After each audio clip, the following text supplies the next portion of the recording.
मराठी ही महाराष्ट्राची राजभाषा आहे आणि ती शिकवणं प्रत्येक शाळेसाठी कायद्याने अनिवार्य आहे असं मनसे नेते अमित ठाकरे यांनी ट्विटद्वारे सांगितलेलं आहे। एक महत्त्वाची बातमी आपण बघतोय।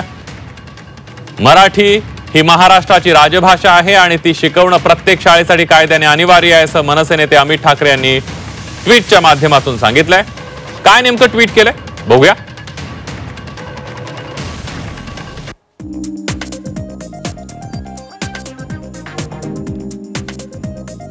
आपण बघूयात आता जगाडीची एक महत्त्वाची बातमी। मनसे आणि राज ठाकरे बंधू मराठीच्या मुद्द्यावर आग्रही आहेत। मराठी ही महाराष्ट्राची राजभाषा आहे आणि ती शिकवणं प्रत्येक शाळेसाठी कायद्याने अनिवार्य आहे असं मनसे नेते अमित ठाकरे यांनी म्हटलेलं आहे।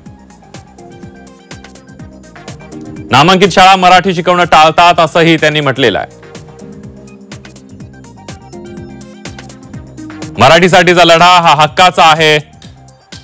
मराठी शिकवणं शाळेसाठी अनिवार्य आहे। काही नामांकित शाळा याकडे दुर्लक्ष करतात असंही अमित ठाकरे यांनी म्हटलेलं आहे। मराठी शिकवणं प्रत्येक शाळेसाठी अनिवार्य आहे। नामांकित शाळा मराठी शिकवणं टाळतात आणि त्यामुळे